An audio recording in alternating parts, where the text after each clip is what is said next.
வணக்கம். ஆத்ம ஞானம் ஏற்பட்ட பின்பு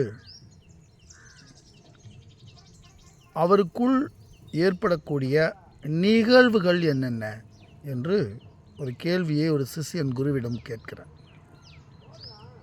அதாவது ஒரு ஆத்ம ஞானம் ஒருவருக்கு ஏற்பட்டு போனால் அது அவருக்குள்ளே என்ன நிகழ்வுகளை உருவாக்கும் என்பதாய் அந்த கேள்வி அமைகிறது. இவர் ஆத்ம ஞானியா, இவர் ஆத்ம ஞானி இல்லையா என்பதனை நாம் வெளியிலிருந்து பார்த்து புரிந்து கொள்வது என்பது இயலாத காரியம். அது முடியாது. ஆனால் அவருக்குள்ளே என்ன ஒரு நிகழ்வு தோன்றும் என்பதனால் இந்த கேள்வி அமைகிறது. அப்பொழுது குரு அந்த சிஷ்யனுக்கு ஒரு விளக்கத்தை அளிக்கிறார். அதாவது ஆத்ம ஞானம் ஏற்பட வேண்டும் என்றால் அதற்கு முன்னாலே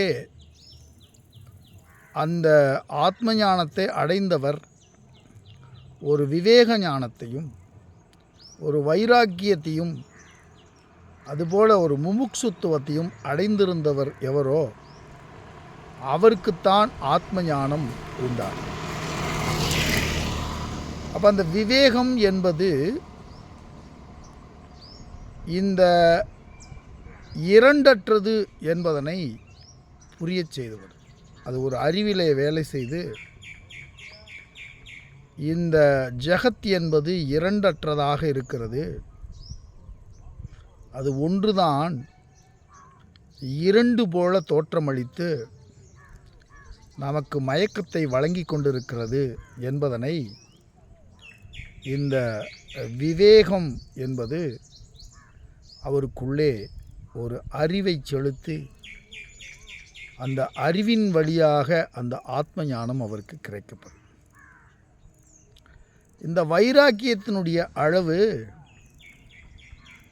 அவருக்குள்ளே அன்பை மலரச் செய்து இரண்டற்ற தன்மையிலே அனைத்து ஜீவன்களின் மீதும் அனைத்து பொருட்களின் மீதும் அனைத்து விஷயங்களிலும்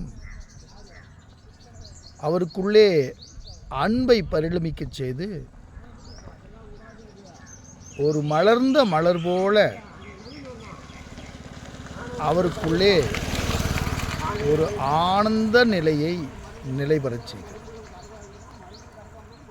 அப்போ இந்த முமுட்சுத்துவம் என்ன பண்ணுது அப்படின்னா, இந்த பிராரப்தம் இருக்கும் வரைக்கும் ஏற்கனவே நம்முடைய பழக்க வழக்கத்தின் காரணமாக அவ்வப்போது இவர்களுக்குள்ளே அந்த ஆத்ம ஞானம் சித்திக்காமல் கொஞ்சம் கொஞ்சமாக நழுவி மீண்டும் மீண்டும் வருவது போன்று அந்த பழைய வாசனைகளின் காரணமாக அவர்கள் நழுவுவது போல அவர்களுக்குள் தோன்றும் அந்த நழுவாத தன்மையை நிதித்தியாசனத்தின் மூலமாக அவர்கள் சிறிது சிறிதாக அந்த ஞானத்தை நிலைபெறச் செய்து கொள்வார்கள்.